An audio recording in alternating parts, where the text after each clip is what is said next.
सौतेली बहनें रंगापुर नाम के गांव में शालिनी नाम की एक औरत रहा करती थी। उसे दो बेटियां थी। एक का नाम था शिवानी और दूसरी का सुहानी। शिवानी जब छोटी थी तब उसकी माँ गुजर गई थी, जिसके कारण उसके पिता रघु ने दूसरी शादी कर ली। मगर उनका भी कुछ सालों में बीमारी की वजह से देहांत हो गया और इसी वजह से शिवानी के मन में उसकी माँ और बहन के प्रति प्रेम उत्पन्न नहीं हो पाया।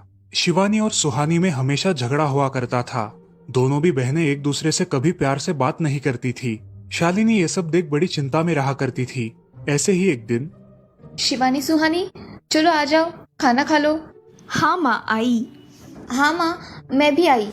ऐसा कहकर दोनों बेटियां वहां आ जाती है और देखती है तो उनकी माँ ने उन दोनों के लिए गाजर का हलवा बनाया था। वो देख सुहानी और शिवानी बहुत खुश हो जाती है। माँ, तुमने ये हलवा मेरे लिए बनाया है? मुझे बहुत पसंद है। मुझे पता है कि मेरी दोनों बेटियों को हलवा कितना पसंद है, इसीलिए तो मैंने तुम दोनों के लिए हलवा बनाया है। और मेरे लिए माँ? अरे हाँ बेटी, मैंने तुम्हारे लिए भी बनाया है। चलो अब जल्दी से खा लो, तुम दोनों को कॉलेज भी तो जाना है ना। जी माँ, मैं ये कटोरी ले लूँ? मुझे जल्दी पहुँचना है कॉलेज में। हाँ ले लो। और सुहानी, तुम ये वाली कटोरी ले लो। जी माँ। दोनों भी हलवा खाती है और एक दूसरे की ओर बहुत गुस्से से देखकर वहां से चली जाती है।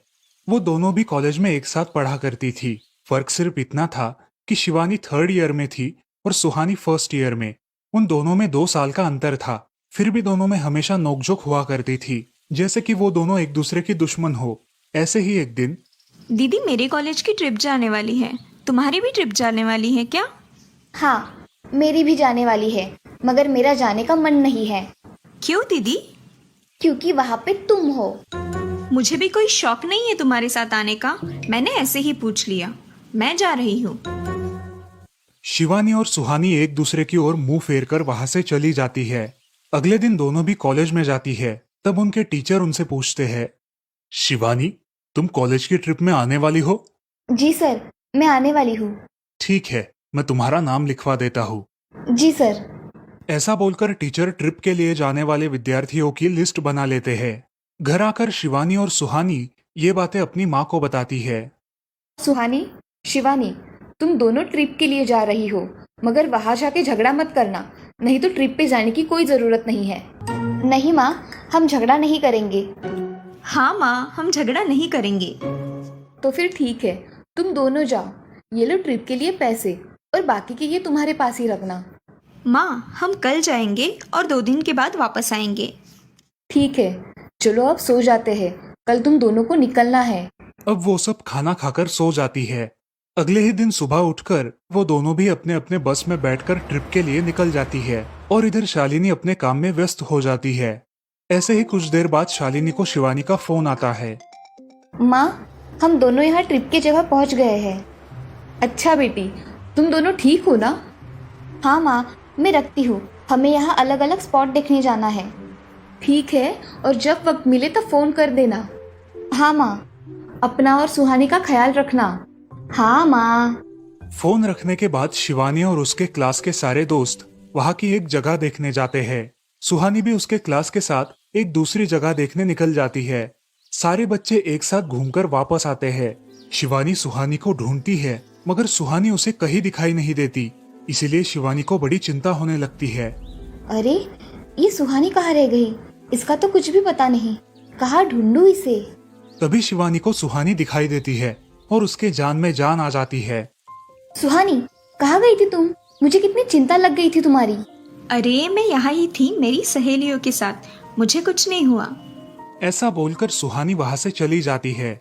दूसरे दिन सब लड़के लड़कियाँ जल्दी उठकर अपनी तैयारी कर लेते हैं और पहाड़ पर जाने के लिए निकलते हैं। वो सब आज थोड़ा घूमकर शाम तक निकलने वाले थे। सब विद्यार्थी एक हिल स्टेशन देखने चले जाते हैं। शाम होने तक उस पहाड़ी का मजा उठाते हैं, लेकिन सुहानी बिना किसी को बताए उस पहाड़ी के एक अनजान हिस्से में चली जाती है। वहाँ का मनमोहक दृश्य देखते देखते गलती से उसका पैर फिसल जाता है और वो वहाँ से नीचे गिर जाती है। शाम हो जाने के कारण सभी विद्यार्थी वहाँ से निकलने लगते हैं और यहाँ सुहानी एक पेड़ के सहारे उस पहाड़ी की चोटी पर लटकी रहती है। शिवानी सभी विद्यार्थियों में अपनी बहन को ढूंढती है, लेकिन वो उसे कहीं नहीं मिलती। सुहानी को ढूंढते ढूंढते शिवानी वापस उसी पहाड़ी के पास आती है और उसे आवाज लगाती है। सुहानी, सुहानी कहाँ हो तुम? दीदी मैं यहाँ हूँ, बचाओ मुझे, मैं यहाँ हूँ। सुहानी की आवाज की ओर जाते ही उसे पता चलता है कि सुहानी पहाड़ी पर लटकी है। ये सब देखकर शिवानी बहुत घबरा जाती है। शिवानी अपनी पूरी ताकत लगाकर उसे ऊपर खींच लेती है। तुम यहाँ क्यों आई थी? अगर तुम्हें कुछ हो जाता तो मैं क्या करती? माँ को क्या जवाब देती? दीदी मेरा पैर फिसल कर मैं वहाँ गिर गई। मैंने बहुत आवाज दी मगर मेरी आवाज किसी ने नहीं सुनी। तुम ढूंढती हुई आई और मुझे बचा लिया। तुम दुनिया की बेस्ट दीदी हो। हाँ सुहानी, चलो अब घर जाने के लिए देर हो जाएगी, बस निकल जाएगी। सुहानी को ऊपर खींचते वक्त शिवानी के हाथ पर बहुत सारे जख्म हो गए थे, इसीलिए सुहानी अपनी ओढ़नी फाड़कर उसके हाथ पे बांध देती है और अब वो दोनों बस के पास चले जाते हैं। क्या हुआ है शिवानी, हाथ से खून बह रहा है तुम्हारे? कुछ नहीं सर, मैं वहाँ पे गिर गई थी, अब मैं ठीक हूँ। टीचर और सारे छात्र गाड़ी में बैठकर घर जाने के लिए निकलते हैं। घर आने के बाद शिवानी सारी हकीकत अपनी माँ को बताती है और वो सब सुनकर माँ दोनों को गले लगाकर रोने लगती है। तुम दोनों एक दूसरे के साथ होते हो, इसीलिए मुझे कोई टेंशन नहीं रहता, मगर मेरी बच्चियों, खुद का भी ख्याल रखा करो। उस दिन के बाद दोनों सौतेली बहनों ने अपने बीच की सब नोकझोंक बंद कर दी और हंसी खुशी सगी बहनों की तरह रहने लगी। दोस्तों, इस कहानी से हमें ये सीख मिलती है कि हम सबको एक दूसरे के प्रति द्वेष की भावनाएं छोड़कर प्यार से रहना चाहिए। चंदनपुर नाम के गांव में चंपा नाम की एक औरत रहती थी। पति, 2 बच्चे और एक बेटी, ऐसा उनका पूरा परिवार था। उसका पति श्रीधर पोस्ट ऑफिस में जॉब करता था। उसके कमाई से ही घर चलता था। चंपा ने अपने घर के सामने एक छोटी सी दुकान खोल के रखी थी। उससे उसे जो भी मुनाफा होता वो अपनी बेटी की शादी के लिए जमा करके रखती। ऐसे ही बहुत दिन बीत जाते हैं। अब बच्चे भी बड़े हो जाते हैं।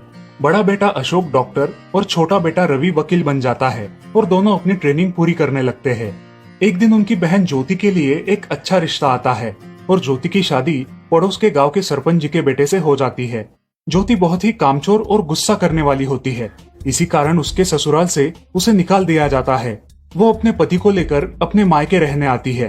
अब चंपा का जमाई दुकान चलाता है और चंपा और ज्योति आराम से वहाँ रहती है। अरे ज्योति, जरा अपने कामचोर पति को कुछ काम करना क्यों नहीं सिखाती हो? कुछ काम का नहीं है वो। अरे हाँ माँ, उनके पिताजी ने तो उन्हें ही घर से निकाल दिया और हमारे माथे मर दिया। जाने दो, पति है। माँ और बेटी इसी तरह तानेबाजी करती रहती। अब बड़े बेटे अशोक की शादी उन्हीं के गांव के एक लड़की से करा दी गई, लेकिन उस लड़की से भी चंपा बहुत काम करवाती और वो बेचारी सासू माँ का आदर करके सब काम चुपचाप करती थी। एक दिन वो काम करके थक गई और एक जगह पर बैठ गई। ए कामचोर कमला, इतना सारा काम पड़ा है घर में, क्या वो तुम्हारा बाप आके करेगा? चलो उठ, काम कर। हाँ हाँ माँ जी, करती हूँ। ऐसा कह के कमला अपने काम पर लग जाती है और सारा काम खत्म कर देती है। चंपा अपने बेटे अशोक से घर आने के बाद चुगलियां किया करती थी। अशोक घर आकर कमला को बहुत भला बुरा कहता और कभी कभी तो उस पर हाथ भी उठाया करता था। ये सब रवि देखा करता था और रवि को बहुत बुरा लगता था। अशोक मारने आता तो रवि बीच में पड़ जाता और माँ बाप को डांटता था और वही झगड़ा खत्म हो जाता था। ऐसा बहुत दिन चलता रहा। रवि को रंजना नाम की एक लड़की बहुत पसंद थी, जो कि एक न्यूज रिपोर्टर थी। क्या तुम मुझसे शादी करोगी? मुझे तुम बहुत पसंद हो। हाँ, मगर रवि, तुम्हारे घर में तुम्हारी माँ का बर्ताव मुझे बिल्कुल पसंद नहीं है, इसीलिए पहले तुम इसका कोई हल निकालो। अरे रंजना, मैं हूँ ना तुम्हारे साथ, तुम्हें टेंशन की क्या बात है? मगर रवि, तुम भी अगर मुझे मारने पीटने लगे तो मैं तुम्हें कोर्ट में खींचूंगी।